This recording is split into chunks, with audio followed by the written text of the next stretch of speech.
In a time when darkness covered the land of Israel, when violence controlled the roads, when farmers hid their harvests out of fear, and when the cries of innocent people seemed to rise to heaven unanswered, God raised not a king, not a soldier, not a warlord, but a woman whose voice carried the whispers of God, a woman whose courage stood like a flame in the wind, a woman who reminded Israel who their true king was.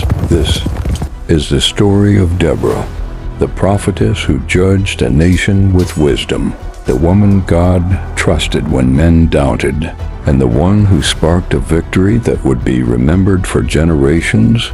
It is also the story of Barak, a man who discovered the difference between fear and faith, and the story of Jeal, a gentle woman whose hands would bring down the mightiest general of Canaan. A story of war, a story of prophecy, a story of deliverance, and a reminder that God does not choose the qualified. He qualifies those who say yes. This is the story of Deborah.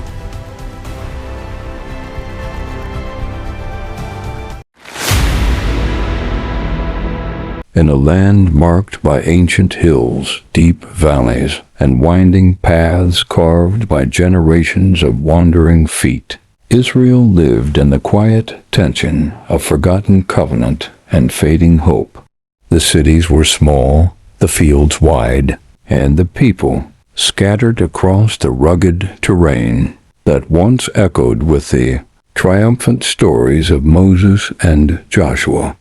But those stories had grown dim.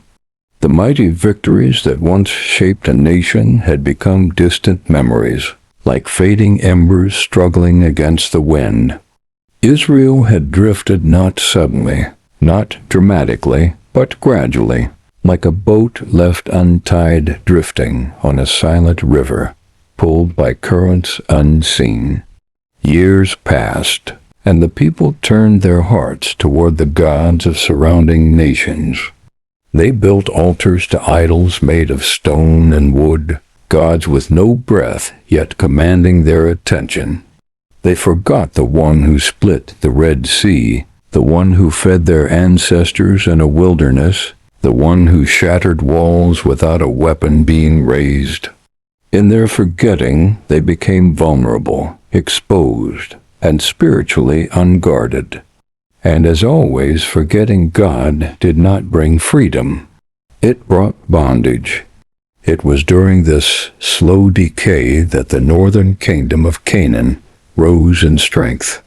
King Jabin, ruling from his fortified city of Hazor, grew in power and confidence. His influence spread like a shadow, stretching across the land until it rested heavily on the shoulders of Israel. But Jabin himself was not the terror the people feared most. His commander, Sisera, was the true iron fist of oppression, a man whose presence on a battlefield changed the hearts of warriors, a man whose cruelty was spoken in whispers, a man whose 900 iron chariots ground the courage of nations into dust. Iron chariots were not common in this part of the world. They were expensive to build, heavy to operate, and required skilled warriors to maneuver. They represented advanced warfare, cold, metallic, and merciless. When the chariots appeared on horizon lines, dust spiraling behind them, villages sealed their gates, mothers pulled children indoors, and men hid their weapons beneath floors of beaten earth. Roads once used for trade became empty trails. Travelers disappeared. Merchants risked their lives for simple journeys. Highways echoed with silence instead of footsteps. For 20 long years, Sisera's chariots ruled the land. 2 decades shaped by fear. 2 decades where the air itself felt heavy with dread. Israel cried out, not because they suddenly remembered God, but because suffering squeezed them until every false hope collapsed. They lifted their voices in desperation, hoping that the God they abandoned still listened. And God, always faithful, always patient, was already working. Even in seasons when the people were blind, God saw. Even when they wandered, God prepared a way back. But this time, deliverance would not come through a soldier or a king. It would come through an unexpected vessel. God chose a woman named Deborah. Deborah lived in the hill country of Ephraim, between Ramah and Bethel, a region surrounded by ancient trees whose roots dug deep into the earth. Under one particular palm tree, tall, dignified, unshaken by wind, Deborah took her place as a judge over Israel. People traveled from faraway regions to seek her counsel. She listened. She discerned. She settled disputes that ranged from family tensions to village conflicts. But what drew people to her was not her authority alone, it was her wisdom, a wisdom not born of age alone, but from communion with God. Deborah was a prophetess, a woman whose heart was open to the voice of heaven. Under the shade of the palm tree, she radiated peace in a land starved for it. People who approached her felt seen, heard, and understood. She carried a calmness that could quiet storms in anxious hearts.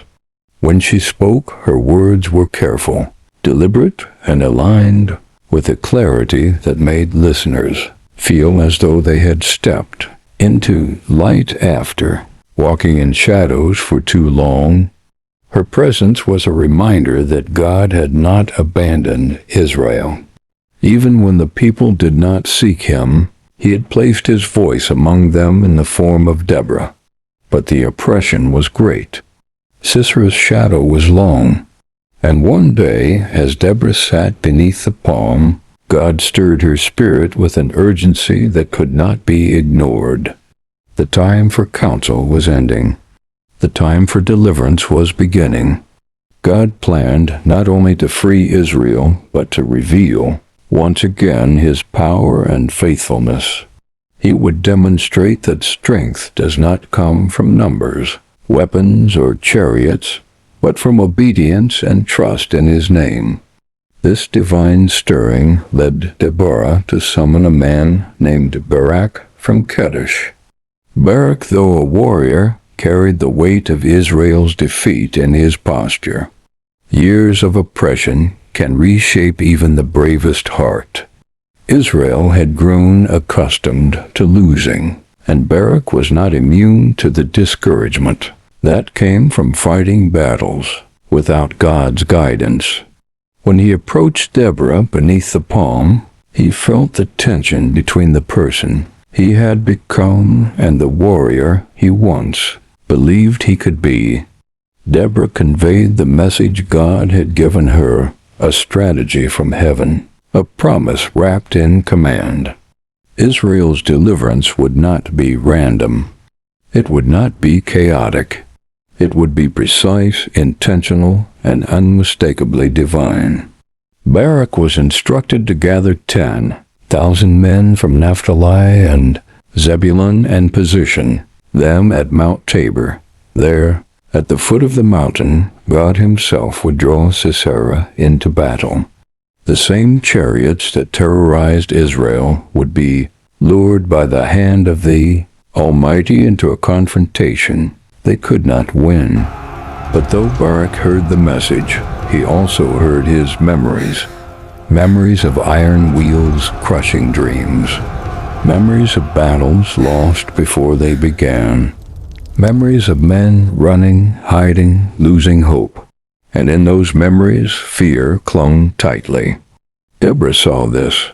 She read it not in his words, but in his hesitations. She also saw something else, faith, not dead, but flickering beneath the surface. God's intention was not only to free Israel, but to rebuild the courage of its leaders. Barak needed to learn that victory was not in his strength, but in God's presence. And so as Deborah prepared to rise and walk into the unfolding story, something far greater than a military strategy was taking shape. God was reminding his people that he had not changed.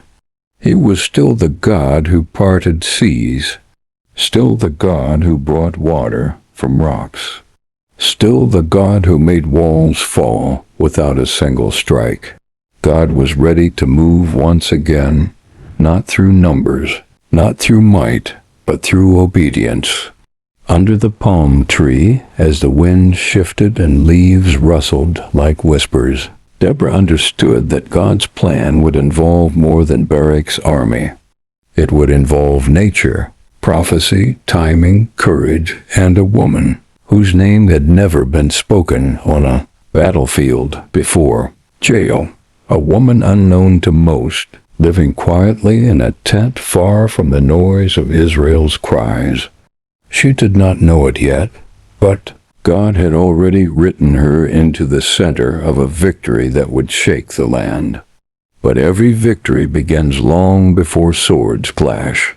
It begins in heaven's plan, in the quiet moments when God prepares his vessels, shapes their hearts, aligns paths, and breathes purpose into ordinary days.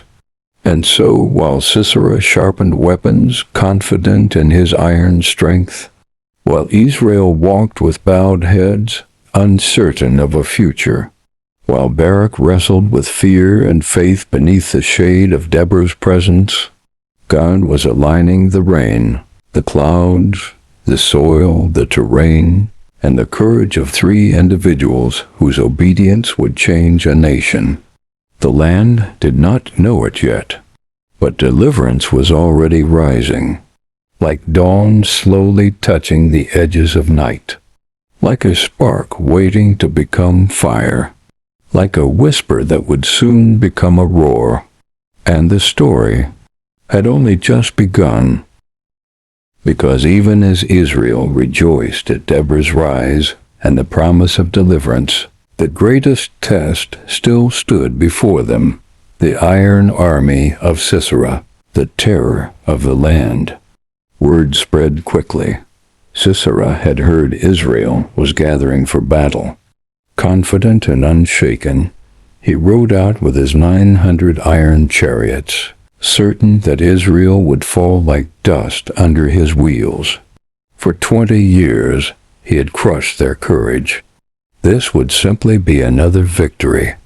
But God had already stepped onto the battlefield. As Sisera's chariots thundered toward Mount Tabor, the sky darkened. Winds rose. Thunder cracked like the voice of heaven. Then the rains came heavy, relentless, divine. The ground turned to thick mud, swallowing the wheels of the chariots that once ruled the land. Soldiers slipped, horses panicked, and the iron army that intimidated nations was suddenly helpless. Barak and the Israelites charged, strengthened by the certainty that God was fighting for them. The once invincible army of Sisera crumbled until none were left standing.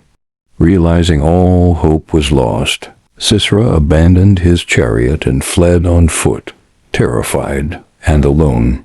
His escape led him to the quiet tent of Jeal, the wife of Heber the Kenite, a place he believed was safe. Jeal welcomed him with calm hospitality, offering milk and rest. But she understood the moment.